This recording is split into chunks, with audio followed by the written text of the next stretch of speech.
Hi, everyone. Welcome. My name is Dr. Sierra Martinez. I'm a data science researcher at the Eric and Wendy Schmidt Center for Data Science and Environment here at UC Berkeley. I'm part of a team of independent researchers, software engineers, and data scientists from the University of California, Berkeley and the University of California, Santa Barbara. We are excited to show you our tool for predicting global plastic pollution. This tool can be used to understand policy implementations and designed to aid in the upcoming global plastics treaty negotiations. So just a few housekeeping items before we start. This webinar will be recorded. We will make a video of this webinar available soon on our website, so do check in there. And this will be available so you can share with your colleagues who were unable to join with us today. Our schedule is as follows. The first half will be spent on background and a guided demo. And then the rest of the time will be open for your questions. So please use that Q&A button located at the bottom of your screen to submit a question at any point during this webinar. And we will answer that during that second half of our time together. After the webinar, we will email you a link to play with the tools yourselves. And this link will also be available on our website. I would also like to mention that this is a living tool and may be updated. We realize that there's a time sensitivity for the INC process, and as such are sharing now, but we are constantly improving the analysis. So our purpose today is to both share with you what we have learned so far and for us to gain an opportunity to learn from you on how this tool might be more useful for all the important work that you are doing in the treaty developmental processes. So please email at dse@berkeley.edu with any and all feedback. We really would love to hear from you. And finally, the mission of this tool is to be an ecosystem for exploring the impact of different policies on various end-of-life fates. As you will see in our demo, you will be able to explore policy impacts in isolation or combined with region and global specificity. Reducing the mass of mismanaged plastics waste in the environment is a common goal we all share amongst all member nations. And this tool enables you to explore the impact and facets of all policies to enable that. And now I'd like to introduce Dr. Roland Geyer. Dr. Geyer is a professor at UC Santa Barbara and a leading expert on global plastics production, fate, and plastics pollution. Welcome, Roland. Thank you so much, Sierra. And good morning for those of you where it's morning, good afternoon, good evening. Welcome, everyone. The Global Plastics Treaty, or GPT, is a historic opportunity to change the unsustainable ways in which we produce, use, and dispose of plastics. The Global Plastics Policy Tool we're introducing today is designed to support all stakeholders of the GPT by providing robust data and policy analysis. Its foundation is a material flow methodology that follows plastics through their entire life cycles, so from production all the way to disposal. This journey began 10 years ago, over 10 years ago. A small team of plastic researchers started to collect and synthesize the original data set. In 2017, the result was published in Science Advances and was aptly titled Production, Use, and Fate of All Plastics Ever Made. The resonance in academia, in the media, and with the public at large was overwhelming, and it confirmed my view that generating robust data is key to making an issue salient. With the help of students and colleagues and funders too, I was able to keep the dataset current and also add important details such as regionalization and trade. My esteemed colleague, Doug McCauley, saw the opportunity to utilize the updated and regionalized dataset as the foundation of a global plastics policy tool designed to provide all GPT stakeholders with robust data and important policy insights. He was able to swiftly assemble a nimble team of plastic researchers and also data scientists with expertise in machine learning, data visualization, and online tool development. This team did the impossible, developed the Global Plastics Policy Tool in time for the third session of the Intergovernmental Negotiating Committee this November in Nairobi. Let's have a quick look at our business as usual scenario. Excellent. So as you can see, the business as usual projection of the tool and does anticipate a slowing growth of global plastics consumption, but at utterly unsustainable levels, considering that they were unsustainable 10 years ago.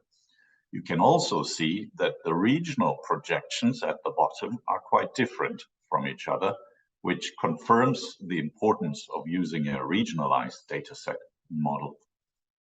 The in color-coded sectorial composition of plastic consumption shows two things.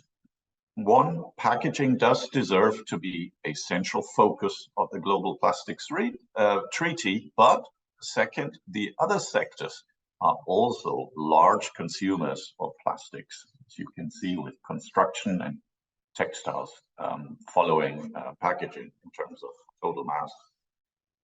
If we move on to our business of, as usual, waste generation scenario, plastic waste generation broadly follows, as one would expect, plastic consumption, but with a time delay caused by the use phase.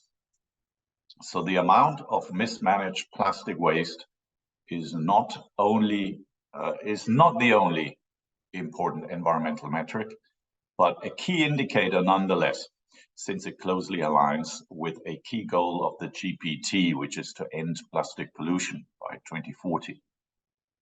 The business as usual projection of plastic waste generation and management shows that without intervention, recycling, incineration, and landfill trends will not be able to reduce the amount of mismanaged waste or even slow its annual growth.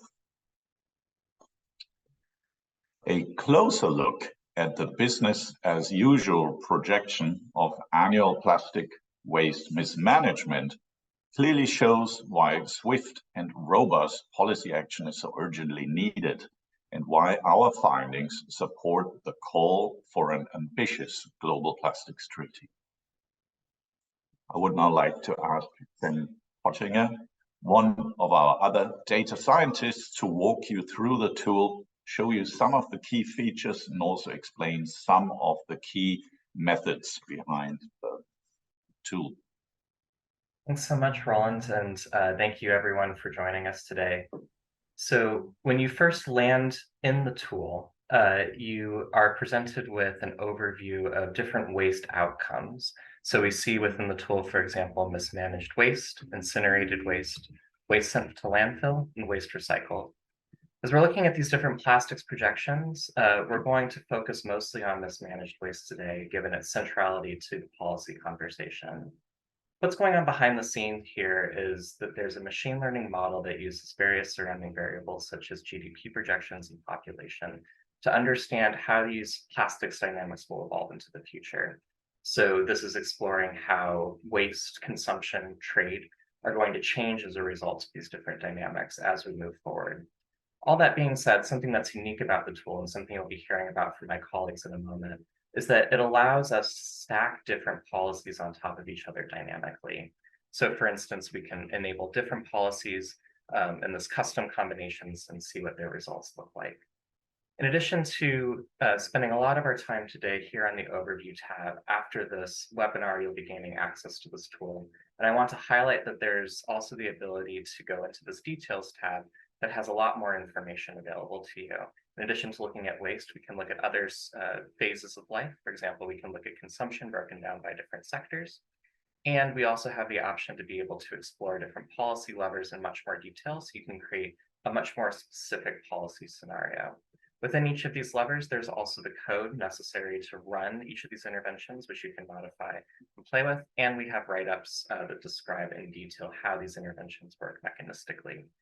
So, we're going to be spending most of our time on that front page. Just keep in mind that there's lots of really great stuff here waiting for you on that details tab. One more thing I will mention before I hand it over to my esteemed colleagues is that this is an open source tool. So once you are within the application, if you go down to the bottom of the page and click on open source, you can review all of the code, the logic, everything necessary to run this. And we hope that this might be a platform for you in your work moving forward, both for the treaty negotiation, but I'm also thinking about future research as well. So with that, I would love to hand it over to Dr. Biani to discuss some of the high-level takeaways that we've made in this tool so far. Actually, it's Dr. McCauley. That's great. Thank you, Dr. Biani. I'll pass back over to you in a moment. Thank you, Sam. Thank you, colleagues. As Sam mentioned, what I'd like to do is just stay for a moment on this first page within the tool. Now, Sam gave us a little bit of a peel back to see all of the complexity that's there for you to engage, to explore, to adapt to your own policies. And we hope you actually do engage with that richness and the complexity that's there. But to begin with, what I'll do is I'll just walk through, as has been prefaced, a view of what happens to this master currency, if you will, of mismanaged waste when we add sequentially different policy interventions that are in the treaty conversation and in fact are also in our zero draft. As I say, you can change this currency, but given that there's a lot of centrality and focus on this unified global goal of getting, when we define ambition, of getting to zero plastic waste by 2040, we will focus here on mismanaged waste. So what I'd like to do is maybe highlight to begin with what I sometimes call the big five in this policy lineup, which are a set of policies that will take very significant chunks, very significant bites out of mismanaged waste into our future. Let me have a look at them one by one. Perhaps we'll begin by looking at the concept of creating a virgin plastic cap, a cap to virgin plastic production. So we're setting here first as a default to cap virgin production at 2025 levels. Dr. Guy already shared a view from science about the unsustainability of what things have already been in the past. So we have a sense of where we are at when we actually consider business as usual for a production cap at 2025. First thing you see, if you walk out from the present to the future out to 2050, that this first policy intervention does indeed take a significant bite out of mismanaged waste into that future, and that's positive. Let's jump to another policy. So I want to go next to minimum recycled content. So you have the opportunity to choose differing levels at which you'd like to set minimum recycled content. I'll just stick with 30% for the moment. It's a very flexible sort of omnibus policy that allows respective countries' adherents to the treaty to choose a variety of different flexible pathways to be able to get to this goal of a minimum recycled content, but to get to those in a very defined and effective way. You can see as well, by adding just this policy, that we do change the future significantly and positively by 2050. Let me add next, if you will, Sam, a packaging tax. So we'll start at a relatively low, you can look in the details and please do, at what we define as low. There are many flavors of taxes that I know are in conversation in orbit for INC3. What we're doing here is we're trying to mimic some of the impacts that a tax would have as it influences more directly consumer behavior. And some of the research that drives the dynamics of how this particular tax is implemented are modeled after research on how plastic bag taxes have been achieved. So we can see here, by adding even a low ambition tax that goes across all packaging, does make a positive contribution again into the future in that master currency of mismanaged waste. Let's look at what you might do with revenue that's achieved from such a tax. Of course, the goal would be to be able to drive or reinvest any such revenue that would be collected from a mechanism there into positive outcomes. Let me say first one additional thing before I actually go. I want to sample what investment look like in plastic recycling in a second and waste management. But I want to say there is, as we just very superficially selected one implementation of taxes. Some of our colleagues, some of you as well, but some of our colleagues elsewhere in the orbit of INC3 are looking in much more complex fashion at how, from a quantitative perspective, how taxes might impact plastic waste. To refer you to some of that work, there are many groups working on this. For example, the Minderoo Foundation is doing a very deep dive in a host of different plastic taxes, in addition to this packaging and consumer-facing tax that we just viewed. All right, let's look at what you can do with revenue that's generated from an intervention like a tax, or from any global pool of funds that might be generated under the auspices of the Global Plastics Treaty. First, we'll invest in plastic recycling. You can choose your rate, but you can see that by investing in plastic recycling, you take a very significant chunk, again, out of mismanaged waste. Let's just contrast that or compare that to investment in waste management infrastructure. Here, we can maybe toggle back and forth between investments in recycling and infrastructure. I would say they, in their own respective ways, we're glad to get in some of the details there in Q&A, make a very significant contribution. If you were just simply, and I hope we do not think of this as a binary, there's a higher return on investment, at least in the way that we've operationalized your investment, when you're putting money into waste investment and waste management infrastructure, about 2 to 1 versus recycling. But because they act in different ways, combining them and gives us the best impact overall. Sam, if we can just add on the 5 policies together that I've already mentioned, and as Sam mentioned, as Sierra also noted, one of the things that we think we hope is a value add from this exercise is that we're actually trying to model as best we can some of the complex interdependencies of these policies. So we're not just these policies interact with one another, they overlap in terms of their function, trying to account for that in the mathematics of the way that the model operates, and the AI is doing the same. What is very positive when you add in all of those policies, and again, if you have a view at what 2050 looks like in this one currency of mismanaged waste, so that looks a lot better, right? So we have achieved an important goal of taking a sizable chunk out of mismanaged waste in the future, but it doesn't look as good as we need it to. It doesn't look as good as we've committed to in our unified commitments to get to zero plastic waste by 2040. And Dr. Biani, perhaps I can add or pass the mic to you to give us a view of how we could actually get to that goal and how we can also create other values that are important to the treaty. Awesome. Thank you, Dr. Macaulay. So let me just touch upon a couple of interventions that Dr. Macaulay hasn't looked at first, and then we'll look at what it looks like altogether. So reducing single-use packaging, what does that look like? So if we can see that not all, this tool is made for looking at the mass of plastic, but sometimes the mass is not the most important thing. For example, here, single-use packaging do reduce mismanaged plastic waste to 99 million metric tons from 108 previously, which is not a very big leap, but nonetheless important for our greater environment. What about reducing additives? Additives, for example, removing 60% of additives only reduce mismanaged waste by 0.5 million metric tons. But given the global concerns about additives, these might be still important things to remove with regards to toxicity and human health. What about a ban on polystyrene packaging? Now, a ban on polystyrene packaging would only reduce mismanaged waste by 0.5 million metric tons. But often this is the single most important type of plastic found in marine life and in the oceans, and therefore it's important to ban. So as you can see, this tool is really focused on the mass, but the mass might not be the most important thing with respect to all of the interventions. Now I would ask Sam, if you could crank up all 9 policies to its highest lever. So that's the real crux, the takeaway that we want you to have from today. By including a combination of all 9 policies at the highest level, we would it's possible, the simulation suggests it's possible to limit plastic production close to the levels that we are at today, roughly 500 million metric tons by 2050.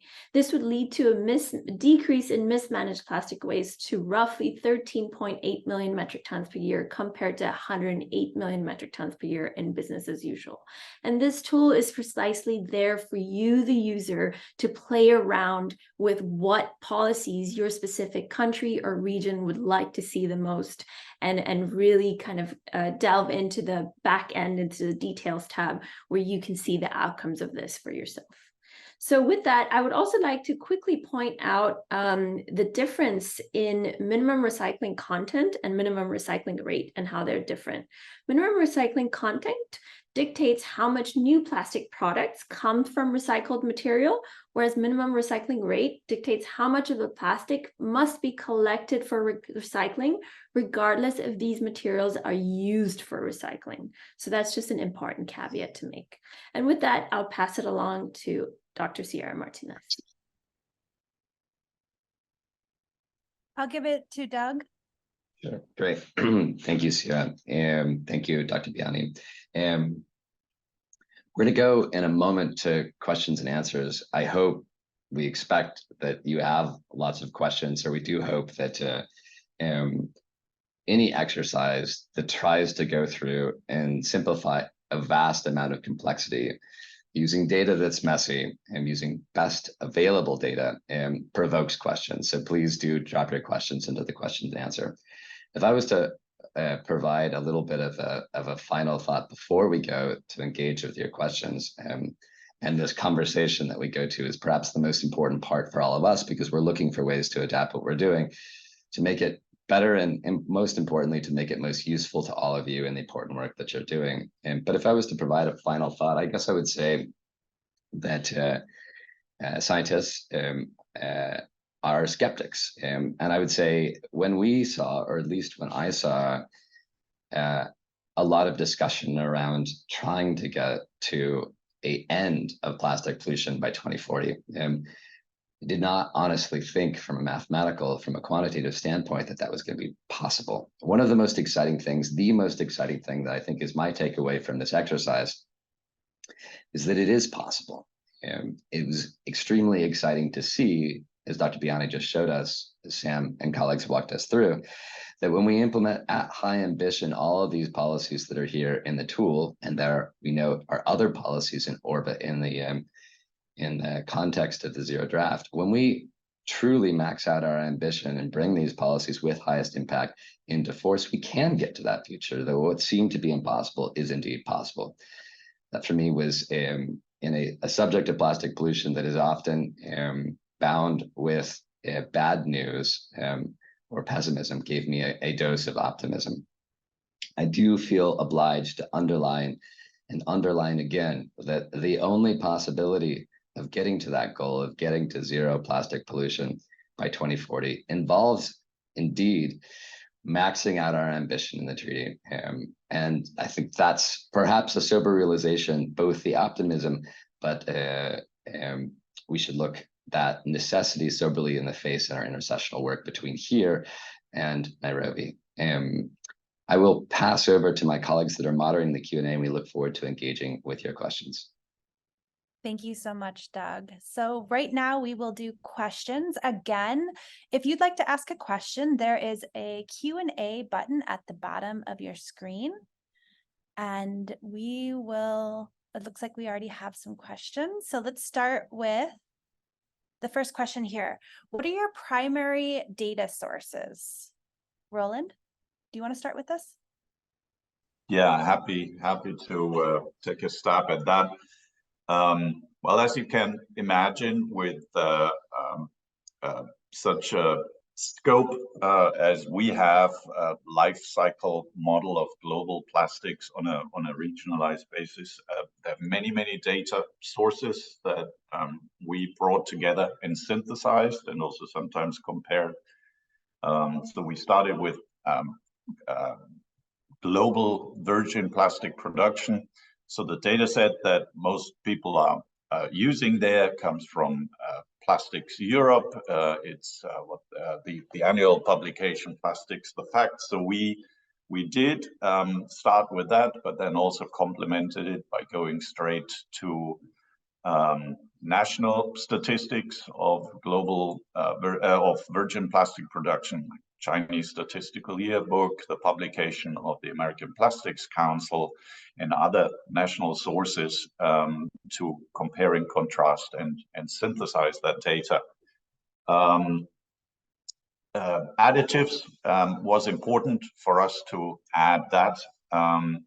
Additives, we still, I'm not aware of a really good quality data source for additives, so we still have to resort to purchasing industry statistics from sort of industry intelligence consultancies like BCC.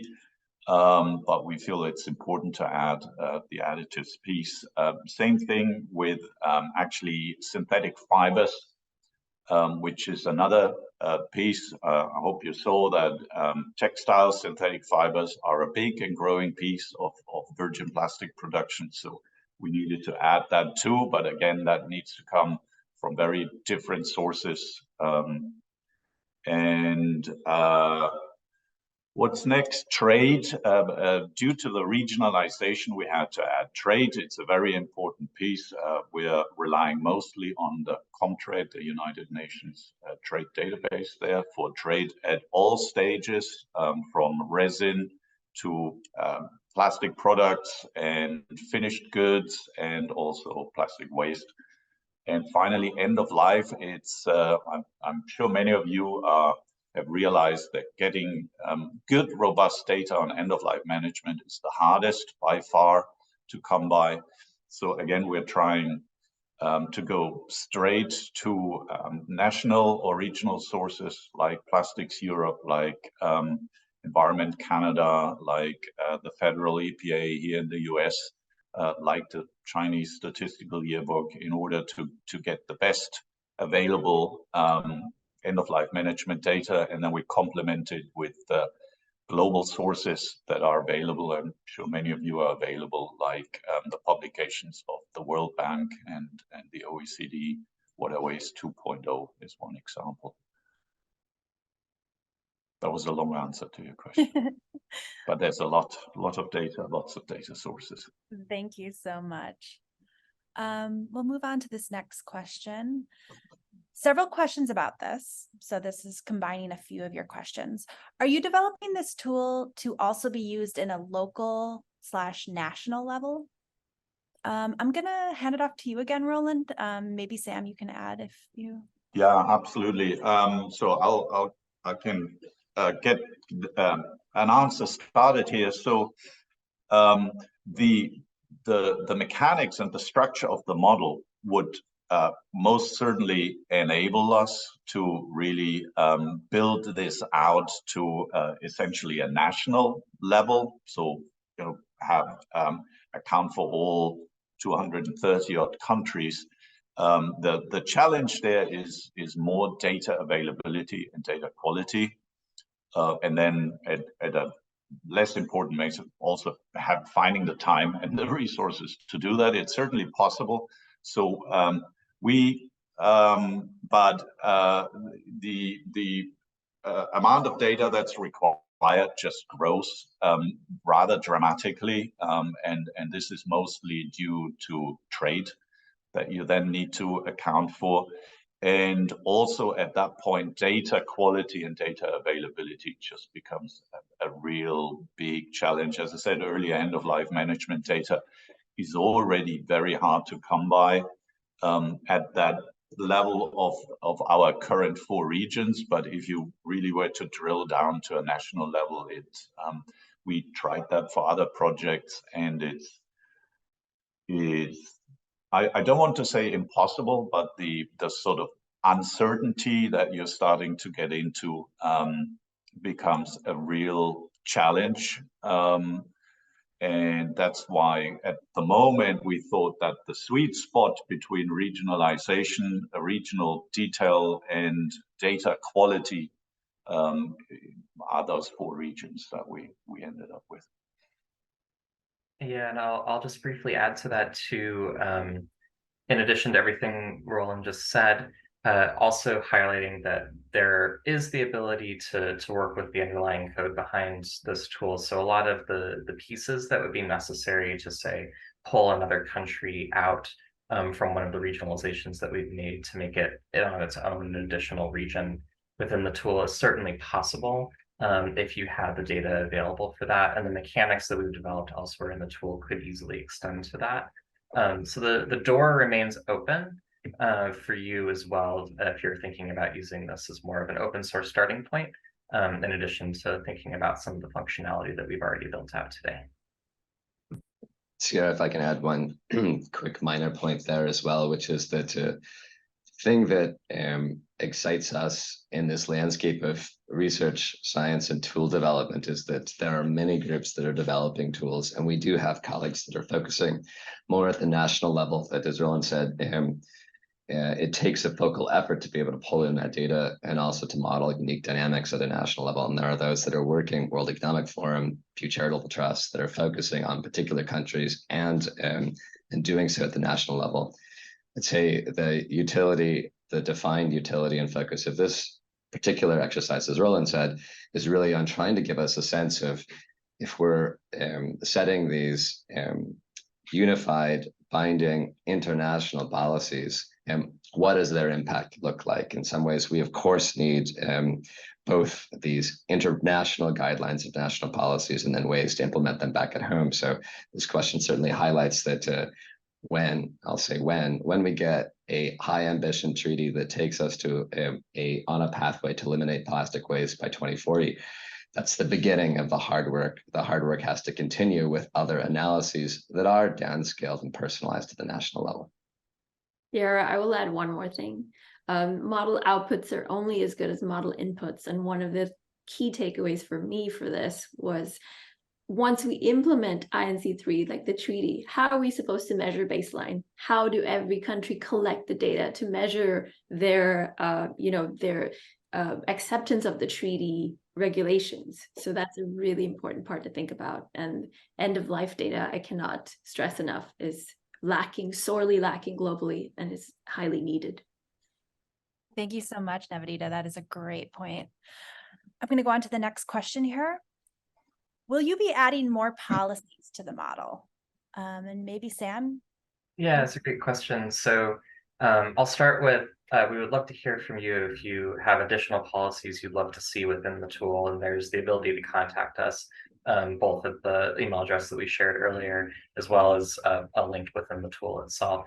So, we would love to continue to expand the roadmap for this tool and think about what else might be useful to you. In addition to that, I'll also mention that if you do have some technical resources available, if you go to that details tab, that second tab, there's a prototype section where you can also add in your own interventions as well. And if you were interested in hosting a version of the tool that had that intervention available for other users, we have instructions on how to do that too. So an open invitation to continue extending this work. I'll pass it back to Sierra. Thank you, Sam. We're going to go right into our next question. Can you address issues associated with human health and things like additives in the model? I think this is maybe perfect for you, Navidita. Yes, absolutely. As I mentioned before, this tool really mainly looks at mass. If I were to look at human health implications, I might direct you to the Minderloo Foundation that recently published a very extensive look at the human health implications of plastic. So this tool is really garnered at looking at how much mismanaged waste can we reduce by 2050. That's not to say mass is the only important metric to look at. There's various other important metrics to look at, but the focus of this tool is not that. So with that, I'll hand it back to Sierra. Yeah, maybe if I can just quickly add to that. So we did, when we started collecting the data, the studies prior to that, I'm talking 12, 13 years ago, did not even talk about additives. They were just looking at the resins. So we decided that it was really important to to include that, and so we carried that forward to this model, and it does show that even on a mass basis, additives are really significant. It's right around 8 to 9% of total mass of plastics on average is additives and not the resin, some of which we know are very problematic substances. So it's at least it's in the model right now on a mass basis, and we do have information about what kind of additives are being used in what sectors. And in principle, one could add an additional layer to the tool that sort of takes the masses of additives in mismanaged waste and then multiplies this with their environmental impact factors like toxicity scores, like USTOX, for example, provides. So it's possible. It's just that, just like we could easily add a layer again of environmental impact to the model, which we were talking about, and we just ran out of time for now, in order to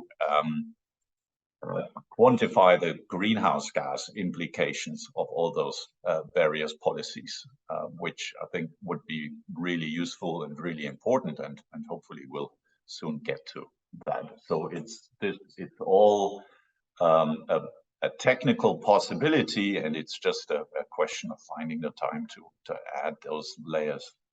Sierra, I will quickly add one more thing. Additives have been known to decrease the clarity for recycling practices. And so actually it might be something we want to implement before actually doing recycling content or recycling infrastructure to be able to recycle easier. So it's not always about the mass. It's about doing some of these policies before the others. Thank you so much. All right, let's go on to this next question. With continued growth in population, how is a cap to virgin plastic production going to work? What application populations will be impacted? And does this double count with the reduction of single-use packaging lever? And double count with recycling rate? So it's kind of a few questions there. Sam, do you want to take this? Yeah, I can take that. So maybe I'll start with the back part of that question set and then go to the front part. So within the tool, there's some documentation on how this engine works. And there's some diagrams that make it a little bit easier to understand than me just kind of gesturing in space here, but I'll do my best. So the tool does understand that these different policies will interact with each other. And in most cases, where possible, it uses a constraint-based system. So if you take, for example, minimum recycling rate and minimum recycling content are both at some point acting upon the recycling collection rate. And because they're both doing that simultaneously, the system looks at the two placing constraints over time needed to both have enough recycled material to use for future products and also to meet those collection mandates, and sees which one is higher, more strict, and that's the one that ultimately wins out. And so no, we would not be double counting, but though it is a very good question. And similarly, if we are using the reduction of single-use plastics, that would already count, and so to speak, towards the virgin plastic cap. And if you have questions about that, if you go into that second tab under the levers, there's a write-up that describes all of those interventions and mechanistic assumptions in much more detail. Going to that first part of the question, how is this going to work across different populations? The tool does understand how the policy would apply across those different regions. So you could go into, again, the second tab to understand how that's playing out across the different sectors. The other thing that's really important to note is that there is a broader conversation about how burden should be shared across different parts of the world as we think about moving forward. And once more, in that second tab, you can also change the cap that would be placed across different regionalities to think about designing those solutions around questions regarding equity. And maybe just, Doug, go ahead. Go ahead, Dr. Go ahead. I'll jump in with a quick thought and pass it to you, which I just to say, and perhaps you might have some thoughts on the same perspective. I want to say as close as possible to the model and to the tool. But I just want to note too that there are outside of, and I'll mention in a moment, some possibilities for trying to capture some of the dynamics of innovation in terms of materials and efficiency in terms of the way that we use plastics. I think those two mechanisms, those two levers, should not be discounted when we think about ways to actually meet the goals, whatever they may be, in terms of economic goals, human health and safety goals, in areas that are projected to experience high rates of population growth. And I think that there's some really instructive things, perhaps the subject for another conversation, some instructive observations to glean from other areas, whether it's emissions or whether it's water resource use, where we have observed increases in population growth, and yet also used innovation and efficiency to be able to still meet our goals for people in resource use and environmental goals, while also putting some restrictions or putting some sensible caps, being some austerity measures on the way that we actually use the resource in question. There are, the point I was referring to earlier, there is some mechanisms within the tool itself to be able to mimic, this is more in the detailed section of the behind the curtains version, but there are some tools to be able to mimic some of the performance of innovation and efficiency. If folks are interested in trying to do experiments, I'm sure we would be glad in another moment to walk you through how to do that. But over to you, Roland.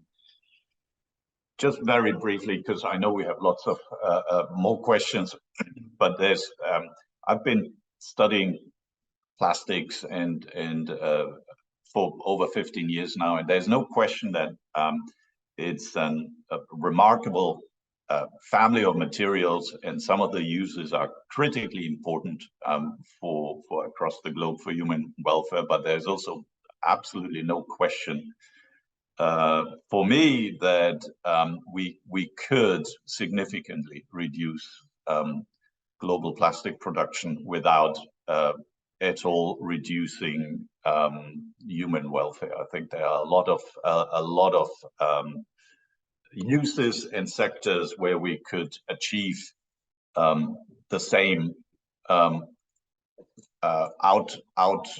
functional goals with a significantly reduced amount of plastic. Great, thank you, Roland. Let's go on to our next question. We'll try to get through as many as we can. EPR has a section in the draft. Do you think you would be able to model that as well? I could take a stab at this one and then hand it off. So it's a question of semantics with EPR.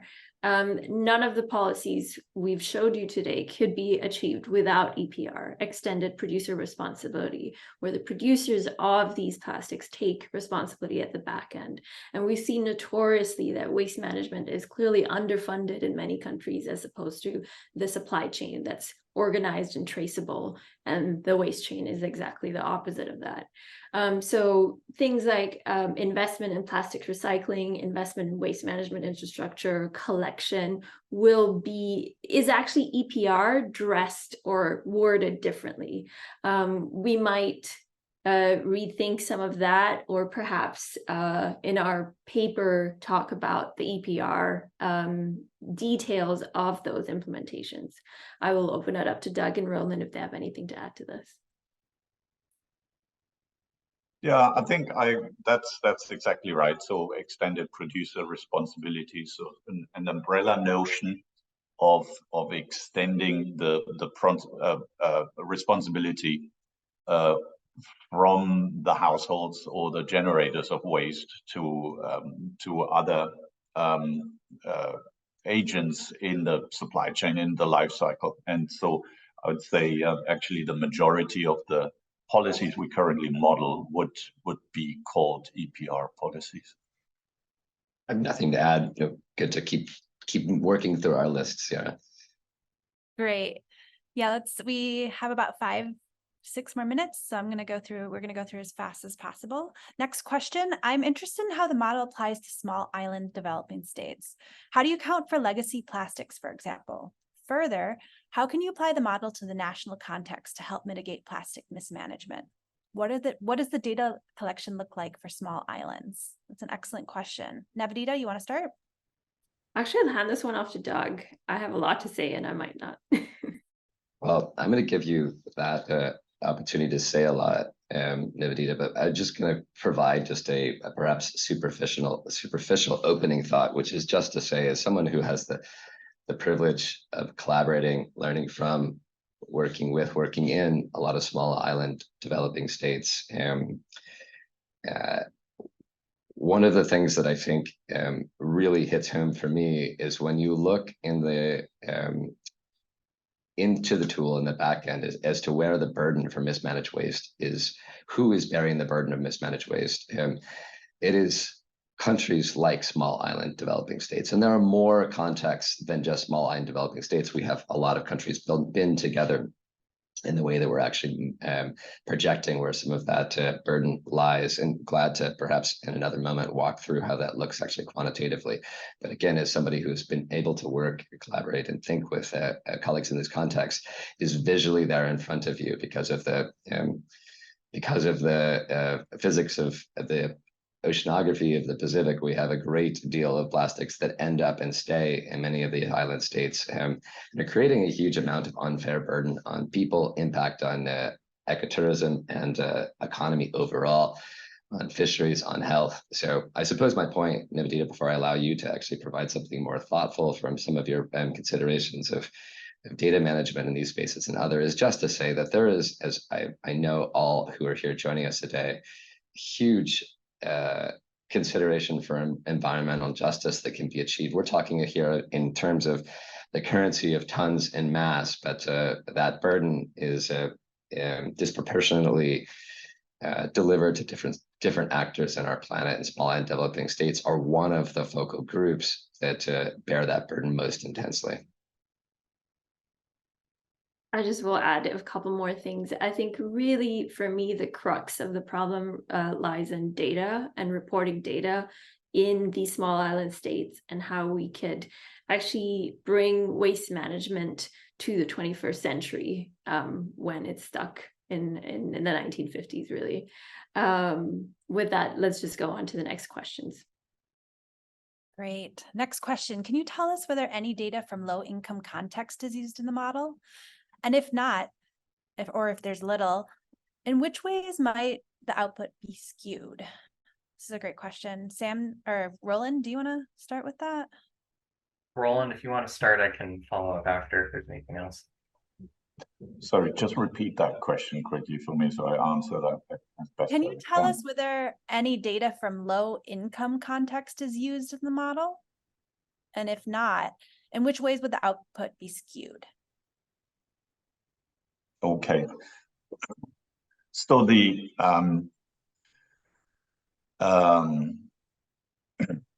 I think I don't want to say skewed, but I would say, in my experience, uncertainty around data is definitely a function of where it comes from. So end of life management data tends to be more readily available in developed economies, and I would argue that there the uncertainty might be reduced, and then as you sort of move to developing economies, data uncertainty will increase, and so that is something that we're extremely aware of, and that's I'm not sure how to get around that at this point, apart from this urgent call that Nivedita already pointed out earlier, that one thing that hopefully also comes out of the negotiation process is a call to action in terms of data collection and protocols, how to collect data and how to share data in order to level the playing field there in terms of being able to measure what's important and then being able to manage it better. Yeah, I'll just quickly add to that too, that some of the interventions do use specific data relevant to those interventions. So observations of how folks have responded to tax interventions in the past, that type of thing. I will also just add that details about which of those data were used for those interventions are in those documents for your review. But we did attempt to try to survey as broadly as we could in the process of assembling those metrics to define the constants and model parameters needed to get through some of those specific interventions.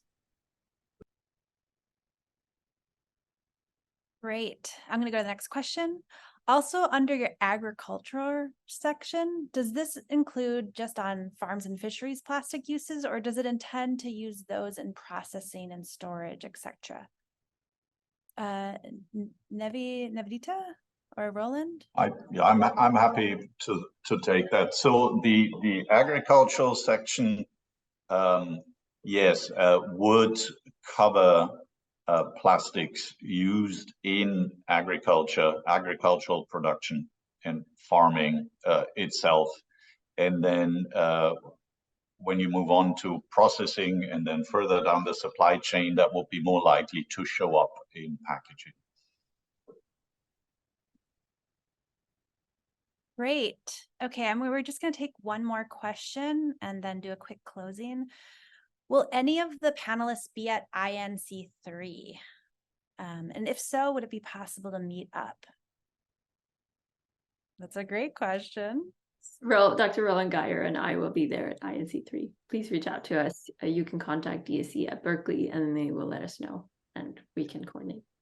And we'll be sharing some details on side event plan for INC3 to be able to share progress we've made in the weeks between here and Nairobi, as well as to share any experimentation we've been able to do with any of the feedback that you've actually shared. So we would love the opportunity to connect there in person. Okay, Doug, if you want to go have a closer, we can bring up that slide once more with the contact information. We'd love to hear from you. Sure. And please, a host of good questions that were submitted. There are a few that we weren't able to get to. If you can, please, any questions that you have, as well as any observations, share this with us. We'll be very glad to be able to respond and answer to your questions. Also very glad if there are particular pieces that you'd like to do a deep dive on. We realize these days are precious as you're forming positions for INC3. So very glad to do personalized one-on-ones if that actually becomes useful for you. So please accept our thanks for the time that you've carved out in your respective mornings, evenings, afternoons to join us today. If you have colleagues that weren't able to join today that would like to have a look at the tool and how it functions, please let us know. We'll be glad to share a copy of the recording for this webinar. And absolutely, we'll be sharing access to the tool itself. So we invite you to explore, to run your own experiments, to send us questions for things that you might have constructive feedback on, critical feedback on. We're looking for any of your observations, again, with the goal of trying to make this a piece of research and science that's of service to your good work. We will, as I mentioned, I look forward to meeting many of you in person in Nairobi. We look forward to sharing an update and perhaps putting into context how this work that we're doing meshes along with other colleagues that are making different niche contributions to giving us a bit of a whole for a quantitative perspective on how policies will get us to the goals we've set for ourselves in the treaty. Until Nairobi, we wish you all the very best with your very important intersessional work. Thank you for the leadership that you're showing. This, we can't say enough, truly is a historic opportunity. We have the easy work of being able to go through, although I hesitate to say after decades of work from you, Dr. Geyer, and many years from those that brought this together, that any of this is easy, but we acknowledge the difficulty that you're all engaged in. Thank you for that. We wish you all the very best. We'll see you in Nairobi and wish you a good day.